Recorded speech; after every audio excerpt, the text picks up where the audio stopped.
Okay, let's get started. Good afternoon and good morning, everyone. My name is Carl Kaiser. I'm a digital marketing specialist here at Integris. Today, I'm joined by Susan Goslin and Darren Maggie. Susan is also in the marketing department. Darren is the practice manager of our vCISO service. Just to let you know that we are going to be sending everyone a free assessment at the end of the session. So please stay tuned in. You'll be automatically redirected. I want to remind everyone again that we love questions and we'll do our best to get to them. We typically like to wait till the end of the session, though. So just enter them into the chat on the right, and we're not ignoring you. We'll get to you. So without further ado, I will bring Susan and Darren on. They got to turn on their microphones, and we'll get started. Okay. So I am so glad to be here with you all today. We have a great presentation lined up for you. As my colleague Carl mentioned, I am Susan Goslin. I am going to be the moderator today, mainly just keeping the conversation flowing with our expert presenter today, Darren. So let's get into it. So we have a busy agenda for you. First of all, we're going to be talking a little bit about what makes a CISO, a Chief Information Security Officer, versus some of the other IT leadership people like CIOs and others that you might know. We'll be talking a little bit about some of the statistics that are affecting the threats that are coming at your company right now. And then we're going to get into some of the real world benefits and what it's really like to work with senior cybersecurity leadership, because it really does take your business to a different level. So, as we mentioned, there's going to be two of us that will be doing the main part of the call today. There's me. I'm a senior writer for content and communications at Integris, and you will often see me on the company website. I, along with many of my other colleagues, write blogs for the company, and we also do a monthly Cybersecurity Crowd podcast where we talk about breaking cybersecurity issues with the whole vCISO team. So I do recommend that you tune into that. But without any further ado, I would like to introduce Darren. Now, Darren is the practice manager for our virtual Chief Information Security Officer service that we offer. And he operates in the Boston area out of the Northeast. He came to us when we merged with Security 7, and that, in addition to our existing vCISO team, really helped to broaden the number of people that we have. So we are so glad to have Darren aboard.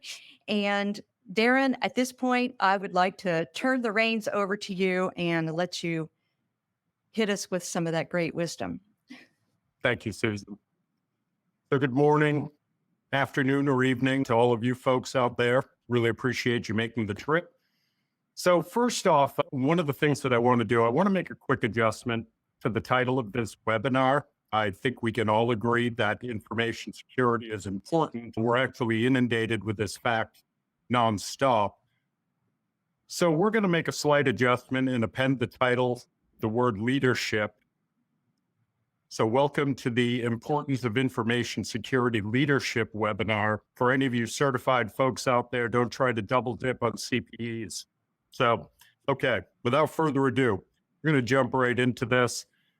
We're going to talk first about CIOs and CISOs. So with CIOs and CISOs, the Chief Information Officer typically is going to be handling operations and strategy for your IT systems. The Chief Information Security Officer is typically handling operations and strategy for your IT cybersecurity. So you can see, right, there's a very big difference in terms of what the CIO is looking to achieve, and then getting into the granularity that the CISO would typically pick up, maybe with CIO guidance, but essentially working more on execution, but with a laser focus on the cybersecurity operations. So I just wanted to jump in for a second on that, Darren. So one of the things that I often hear you guys say about the difference between these two jobs is that one is designed to be a check for the other, right? So that your security is being evaluated against what your CIO might be doing, correct? Correct. Correct. So typically, when you think in terms of security, one of the most important tenets of security is separation of duties, right? Separation of duties prevents fraud, collusion. It also prevents having little errors fall through the cracks, right? So you have this built-in checks and balances system. So it's very important to have that. And typically, you would want to have your vCISO or your CISO and your CIO act as contemporaries or peers. But in a lot of instances, there are cases where the CISO will report up to the CIO, but typically they would have some caveats and controls in place just to maintain the objectivity where it's needed most. Yep. Great question, Susan. Mhm. So let's see. So what is a vCISO? So getting into the virtual CISO, and the analogy I like to use is thinking in terms of cloud services. So with cloud services, we enjoy elastic spending, right? Which means that we can pay for what we need. Typically, a CISO in the corporate world is going to command a salary of, say, $200,000, north of 200K, could be more. It continues to increase as shortage of this talent continues.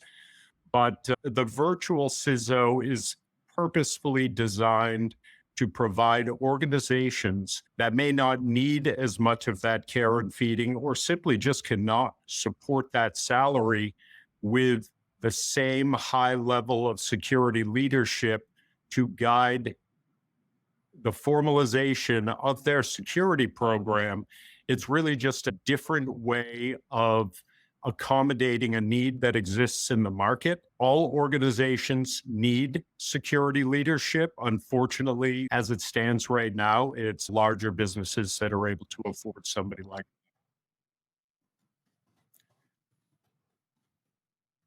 So, So we have a question, Darren. I didn't know whether you wanted to address it. So we have someone here that is saying, if you are in a healthcare organization, would the CIO or the CISO be a better fit for the security officer role? I would presume that would be the CISO, right? correct. That's correct. Mhm. So a vCISO is a contractor that manages your cybersecurity top down. So functionally, a vCISO is no different from a CISO. The vCISO is going to represent the organization's security function. vCISO is going to drive the organization's security initiatives, ultimately striving to operationalize the security program for absorption into the company's culture. So there's not an awful lot of distinction between what a CISO is doing and what a vCISO is doing. One of the primary goals of the virtual CISO is to create information security governance, right? By establishing this information security governance, we're ultimately putting in place the legal basis for enforcement, which means that we are going to be able to relieve the organization from an awful lot of legal exposure, right?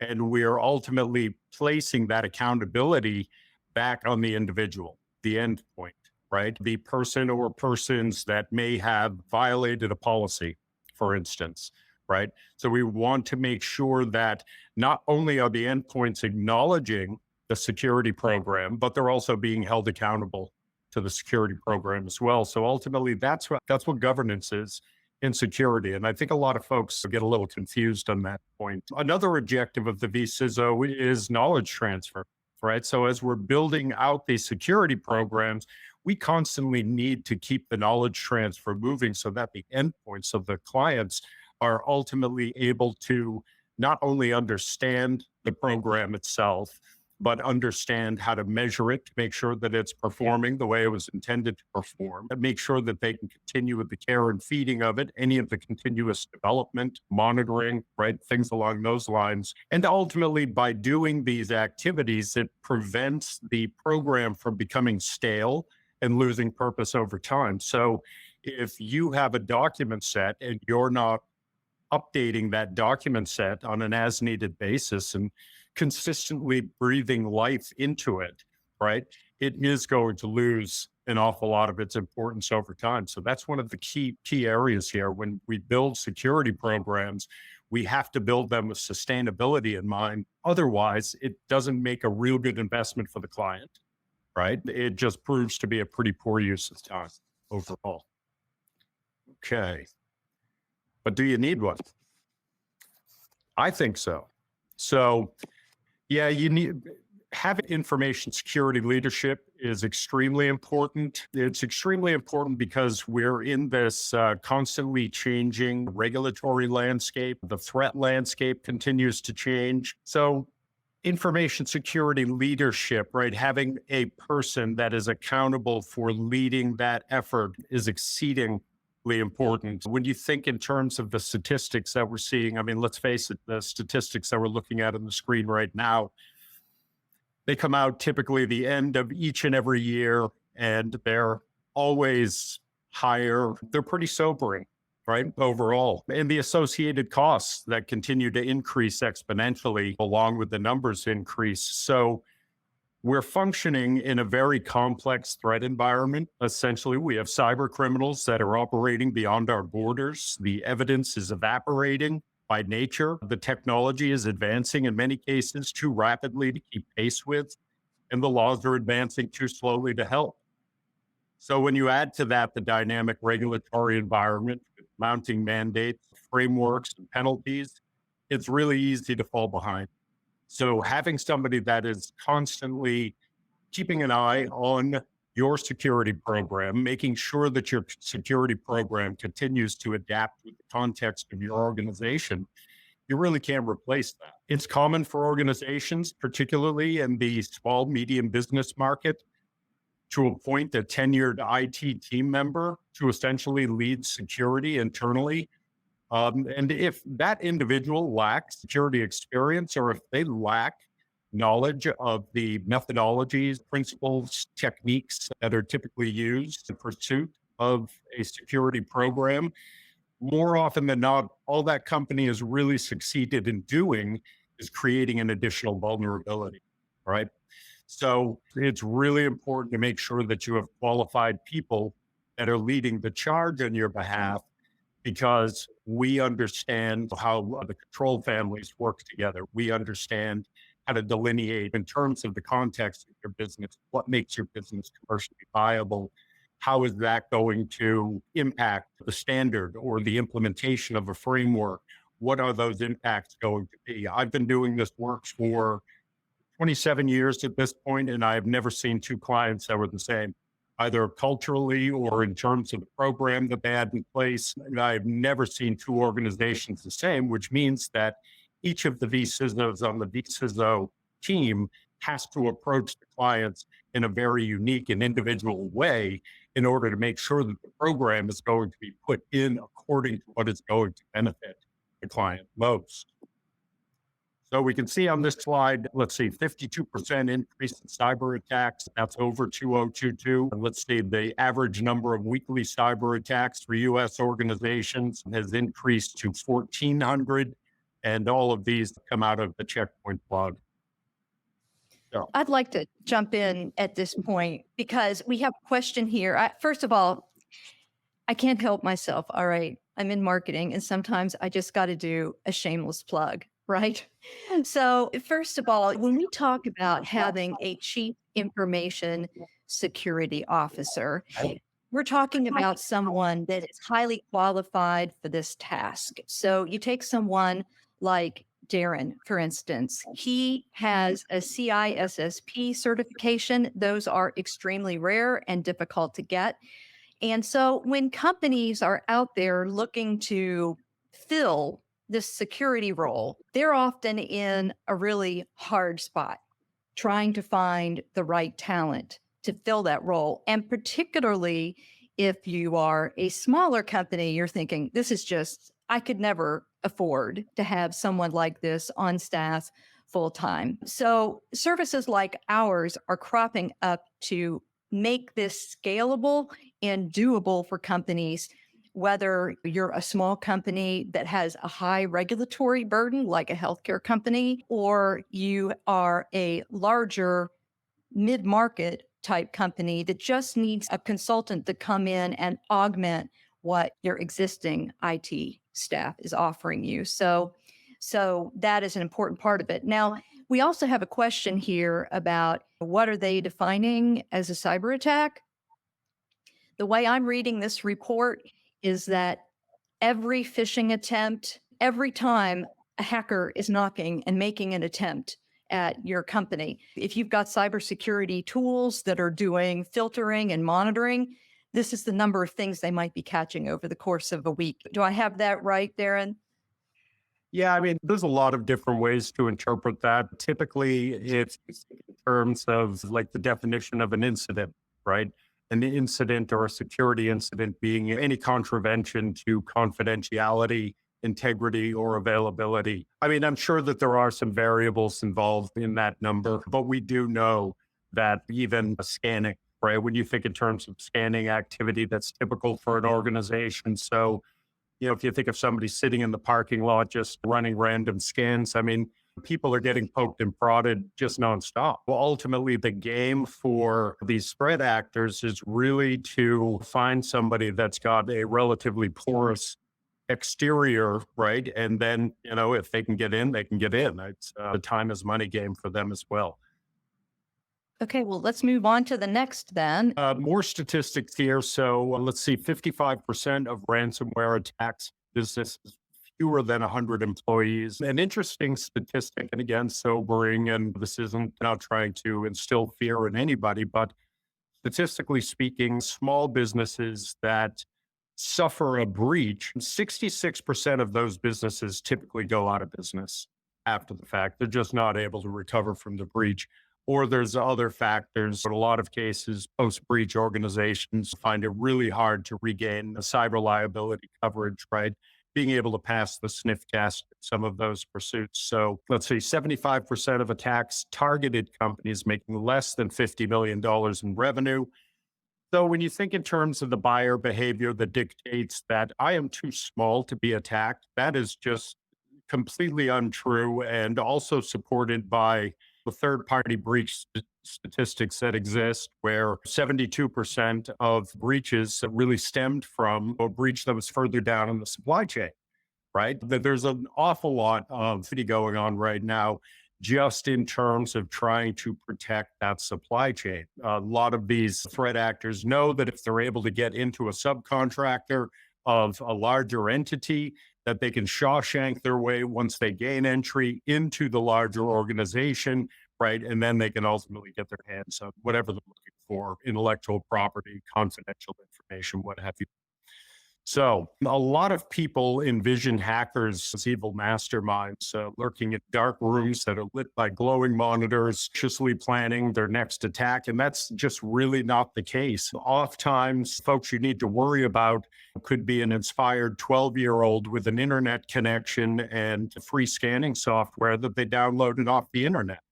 So we have to be very mindful of where the threats are, and we have to be very diligent in terms of how we go about protecting ourselves and the strategies and the approaches that we use, because hacking is easy and the tools to get started are readily available on the internet, as I mentioned, or dark web. I mean, you could get password crackers, you could get ransomware as a service in a kit form, literally be up and running by dinner time tonight. Please don't do that. But ultimately, hacking is relatively easy. So it is up to us, and it's incumbent upon us to lead our organizations and make sure that we've got the proper controls in place to protect our constituents, to protect everybody in our ecosystem, and just be good corporate neighbors. One of the first things an organization wants to do, and one of the first things that a CISO is looking to do, is to make your organization project a more thornier appearance from the outside than, say, your next door neighbor, right? Think in terms of the line, I don't have to outrun the bear, I just have to outrun you. So if I make you more difficult to breach than the people that are also in your parking lot, then you're in luck, right? Because as I mentioned earlier, threat actors, time is money for them. They don't want to spend a lot of time. If they can get in somewhere easier, they're absolutely going to do that. So we want to inspire them to move along quickly, to identify an easier, more vulnerable target to penetrate. So the top 5 most attacked industries, healthcare, of course. So between healthcare and really banking, finance, et cetera, we're talking about the 2 most highly regulated industries ever in terms of the hand-downs annually. It's incredible how much regulation is involved. So you could see just about, I mean, there's an awful lot of verticals that are represented here. So healthcare, of course, we have the HIPAA rule, the HIPAA privacy rule in play. There's high trust. I mean, there's a number of frameworks that are available for that. Yeah, but really the net of this is that this challenge is not going anywhere. And again, I mean, if the good guys were winning, we would not see these numbers going up each and every year. Right. And the fact is that hacking, or what we're talking about here, has become a legitimate business. Right. And people are making lots and lots of money on it. And when you think in terms of the fact that from a legal standpoint, we really don't have a clear path to be able to force, capture, punish these folks. I mean, we're still working on that, but it does increase that challenge. So when you look at numbers like this, it really does add credence to that premise that it's not a matter of if, it's a matter of when, right? You're going to fall prey to something. So endpoints are responsible for approximately 96% of all breaches all time, right? Since we began to measure these endpoints and endpoint mistakes, just simple errors. It doesn't have to be malicious to hurt.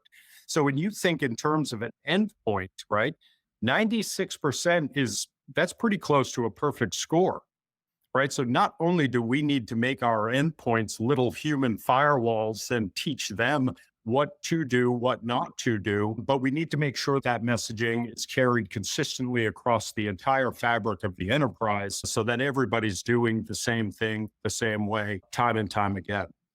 So a vCISO is going to endeavor first to stay left of boom. And if you're not familiar with that term, left of boom is military terminology that depicts the timeline preceding an incident or event when corrective or preventive measures could have been put into place proactively, which is a huge delineator here. So while we can never eliminate risk entirely, we can manage it effectively with left of boom processes and procedures. The primary job of the vCISO is to exercise continuous diligence in reducing risk within the risk appetite and risk tolerance of the organization so that the likelihood of the boom is going to be low and the corresponding magnitude of harm would be very much limited as well. So along those lines, we have a question here from Aaron that asks, is it possible that these industries rise to the top of the stats because of the nature of their business and security reporting requirements? I would say that is absolutely true. And it has to do with the value, too, of the information that they have. So think about it. If you're a military contractor, you're going to have lots and lots of information that a foreign government is going to want to get their hands on. So one thing I would say to the people that we have listening here, though, is that even if you do not have a specific regulator that is breathing down your neck every year, you are still going to have some kind of compliance requirements that you need to be thinking about. For instance, if you are handling purchase data, there are regulations around the safety of the purchase information that you have to maintain. If you have a cyber risk insurance policy, there are going to be some very specific requirements you're going to have to meet. So we'll get into that a little bit more as we go through this presentation. But just stop to think about the information that your company has. If you look at that and cringe at the idea of someone outside of your organization having their hands on that, then you need to have a more concerted cybersecurity effort. Yeah, Susan, the only thing that I would say to that is if we go back and we look at that list, we could see that education is represented here like second top. Now, education is a great example of these threat actors or bad actors, whatever you want to call them, really seeking targets of opportunity, because education has a tendency to be like the Wild West, right? And they're typically pretty easy to get into, but you see them listed here in this matrix as number 2. Research might get a little more interesting, but education seems to be more of a target of opportunity. So the real world benefits of a vCISO. For vCISOs, the way we look at things, and we'll get into this a little deeper in future slides, but for the vCISO, effective information security is really predicated on having a defensible information security program, right? Defensible, comprehensive, encompassing. To achieve a defensible information security program, executive leadership, along with risk managers, privacy leaders, ultimately must ensure clear accountability for information security risk in order to enable effective risk-based control decisions, right? So really what we're looking at is the one thing that most technologists don't want to do, because we've become very reliant upon controls, right, to create these stopgap protections. Most technologists or people in the IT space, I'm really not using that broader brush, don't really want to write policy, don't want to write procedure, don't want to go down that path. And what we're finding is it is exactly that path that we need to go down in order to extract and glean all of the value that we possibly can from the controls that we've spent good money on and have implemented.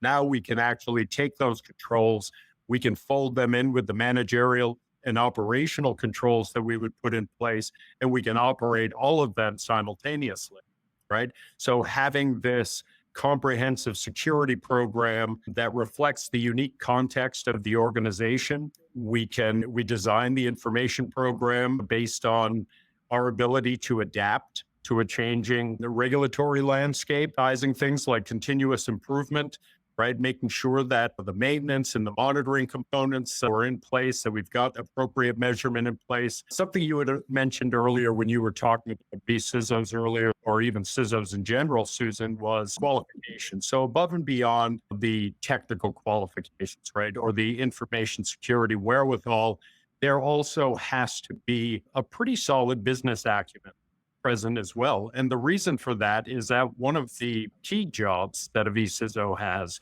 is to be able to communicate the security posture of that organization back to the stakeholders, whether it's a board of directors or the executive suite. We have to be able to communicate with them in terms that they understand, right? Otherwise, none of the measurements that we're doing, right? We have to be able to convert that language so that it speaks to them in dollars and cents. It speaks to them in terms of profitability and in terms of sustainability, right? So having that business acumen is a key component above and beyond all the technology stuff. The other piece that is important is that in order for a security program to be defensible, truly defensible, it has to have support from executive leadership, right? It's always going to have to be supported by executive leadership. We have to have accountability, which we'll be talking about later in this slide deck as well. So having accountability to make sure that people understand what their roles and responsibilities are. We have to invest in risk management. We have to make sure that all of the efforts are ultimately linked to the context of the organization, and then also playing off the risks that are primary to that organization. So the real world benefits of a vCISO is ultimately we're coming in and we're taking all of these pieces, right? Whether it's policy, procedure, the accountabilities, et cetera, and we're putting something together that may look a little foreign at first, but once it is completely implemented, generally that's when clients start to have that aha moment and they can see that the value of this has actually reduced the burden that they've been experiencing quite a bit and providing them with so much more peace of mind. I just wanted to say that cybersecurity can really play a huge role in the KPIs that you set for your IT organization. So I think when most of us think of the IT KPIs that you have to have for your organization, you're thinking about budget, you're thinking about speed, you're thinking about life cycle and inventory and capabilities, right? But your cybersecurity numbers are going to be some of the most important KPIs that you need to present to your board. So having someone that can look at it from a top-down leadership perspective is going to make it so much easier to put those in place. Yep. Yep. And in terms of the other benefits of vCISO, we had talked about context. Typically, the way that we'll enter any organization is we will come through the door with eyes open. We're looking to understand, right? Seek first to understand. We want to know, we want to baseline the organization. We want to understand what we need to about the space that they operate in, whether or not they're doing business internationally. And through the establishment of that context, we can actually help the organization. We can guide them towards a suitable framework if they don't already have one in mind. But we're always going to recommend a framework, right? We are way past the days of cobbling together security programs or just putting little pieces in place here and there because a supplier or a client had asked us for a particular policy. So we are absolutely at that point, right? In the 21st century, every organization should have embraced a framework that they're going to effort, ultimately hoping to achieve and getting good continuous implementation, nice even implementation of all those controls. So I mention this because oftentimes as part of this discovery, we need to find out what exactly these folks are on the hook for. So we talked about healthcare with HIPAA. So understanding what exactly they're on the hook for, if it's banking with FIDICIA or FIEC, we're going to help the organization to identify, or we'll continue to maintain the compliance with those. So compliance is a critical component of any security program. Compliance, doing compliance for compliance sake, not a good idea. I think that the CISO team would agree with me that if we're doing our job right, compliance is really just a happy byproduct, right?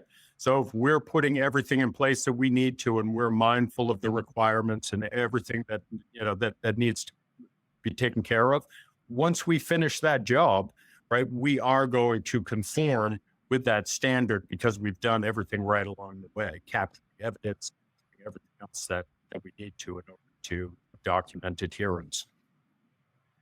Any questions on that, Susan? Nope. Nope. Continue. All right. And so let's see, kind of getting towards the end of this. So the Integris vCISO compliance service, and as I mentioned, we include attestation or certification services as required. So like SOC 2, Type 2, we can work with you through the implementation process. We have the ability through third parties to guide you into an organization, a certification body that would be able to generate your report for you. We do the same thing with ISO 27001. So we can put that in place where you would also, at the end of that, receive a certification that you would be able to utilize essentially as a trading document to evidence the fact that you have been deemed to be known good against a set and accepted set of security controls by an objective third party, right? So nobody can really argue with that. So we can do those types of services. We also implement frameworks like vCISO or CMMC, the Cybersecurity Maturity Model Certification, which is really important to DoD subcontractors right now. It really doesn't matter what the framework is. We can work with you on that. The most important thing is the right framework for you. And we would also want to make sure that the coverage of the framework implementation was comprehensive. So we had talked about establishing KPIs and key risk indicators for development tracking. A lot of reporting is part of the vCISO deliverable, again, in order to make sure that all of the stakeholders are apprised of what the current, say, risk surface of the organization is. Plenty of reporting to be able to convey that appropriately, as well as working with you folks. We always keep an eye to or an ear to the ground, rather, in terms of what's going on out in the world. What are the looming threats, right? What's changing? And then being able to advise our clients and making sure that our clients are protected from these things. That is part of the continuum as well. Remediation recommendations before issues turn into problems. Just think in terms of left of bang part of this discussion. So noting things, seeing when something's slipping out of alignment, making those corrections to pull everything back into alignment, super important. And go ahead. Actually, I was just going to jump in. And actually, the question I was going to ask leads really well into this slide. So I was wondering if we could get a little bit more specific about what KPIs look like for an organization. I mean, what are the standard kind of sets of reports that you would be supplying to an organization? What could they expect? Yeah. So, KPIs may often be something as simple as, say, year-on-year comparison, right? How many incidents did we have this year since we've implemented this program versus last year prior to its implementation? How many questionnaires did we receive this year from clients, right? Trying to determine what our level of security is. How many findings did we have as output to our risk assessment? If an internal audit was conducted, how many major or minor nonconformities or observations for improvement, right? So you can use things like that as KPI. You can also try to measure against your security objectives, right? So once you understand exactly what your objectives for security are, then you can start to drill down to see how close you are in terms of meeting them, right? And if you're not meeting them, then you want to get into either your corrective or preventive actions. So that way you can augment whatever needs to be augmented in order to bring those up to flush, right? So that way they're meeting your expectations. That Okay. help? That does help quite a bit. So there's a difference though between KPIs and the documentation that you've got outlined here on this slide. I mean, these are two very different things, right? Two very different things. So the documents, this is the part that technology folks hate. The documents ultimately create backbones of the program. The documents are going to state the organization's intent. They're going to allocate responsibility. So they're playing into the accountability piece. They ensure once they have been evenly implemented that you are going to have this ability to duplicate process, right? Doing the same things over and over again. So the documentation is probably the biggest thing. And most organizations have an incomplete set of documentation. Once the documentation's in place, and then you train the endpoints on the documentation, right? You are ultimately starting to establish your governance. And once people understand that they're not to run afoul of the policies, it makes everybody's job that much easier. So standard types of documents, I'm sure folks out in the have all heard of these or seen of these, except the use of course, backup policy, absolutely, the data collection, the procedures, things along those lines. Procedures are exceedingly important, and a lot of folks kind of dig their heels in on that. But when you think in terms of how useful a procedure is in the event that you have to backfill somebody, say somebody leaves the organization quickly, they had a lot of responsibility. Being able to provide that knowledge transfer, right, in more or less a bulleted format, if necessary, can really help that organization out quite a bit. But yeah, there's typically about 25 policy documents. There may be north or south of that, depending on the context of the organization. And then an awful lot of record keeping, things like that, just to make sure that we are able to evidence. We're starting to run low on time here. So let's see. Yeah, I was just going to one quick point.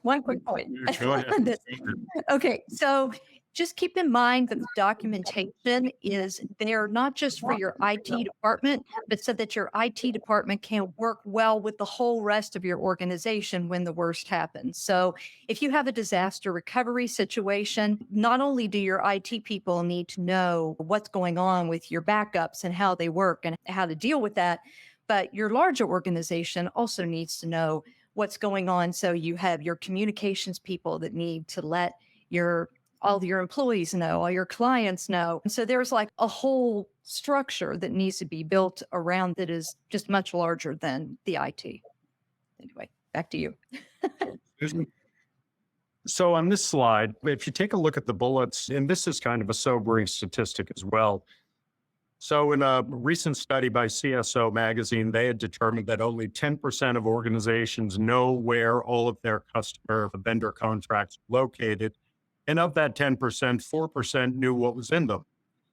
So that can create a problem in terms of legal exposure, in terms of compliance, of course. So in order to further reduce the organization's legal exposure, we are going to capture and track all of the legal, regulatory, contractual obligations that the organization has agreed to. And the goal here is that we need to assert visibility, compliance, granular control over these things. But in order to do so, we need to know that they exist. So by capturing all of these things, pulling them together, it significantly reduces the organization's legal exposure and then also provides more peace of mind.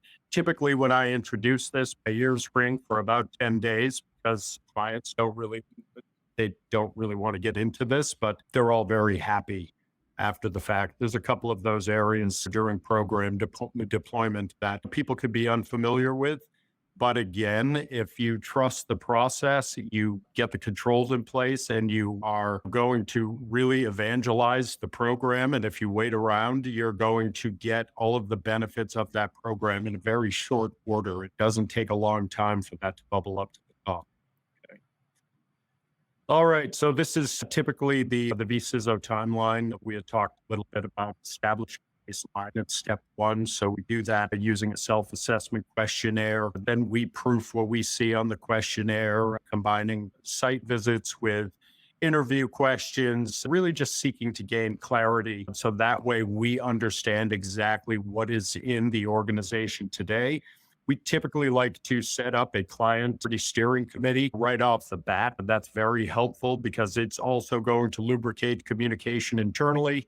It's going to give the IT and security folks the ability to have their own meeting to be able to discuss these things without being an add-on to someone else's agenda. So as the program develops, this provides the forum to be able to communicate any of the challenges that are being encountered along the way.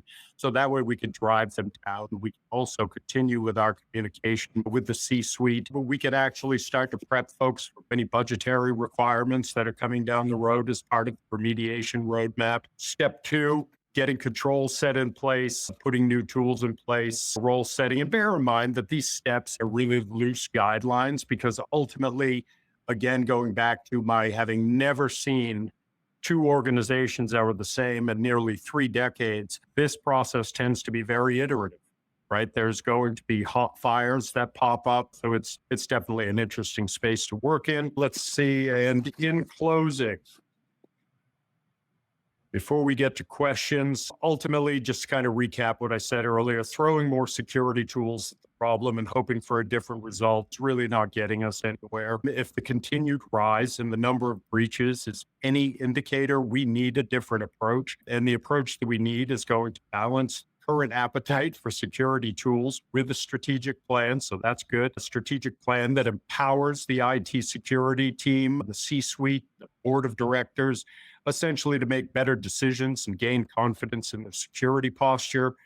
So the vCISO team, we think that there's a new and better way to essentially solve this vital problem. We need to get back to basics. We need to tackle basic cyber hygiene issues. Our goal is to lead by example, be truthful to the industry and our customers. We aim to squelch the fear and noise and help customers connect to the security challenges and then manage them with intellect. Thank you.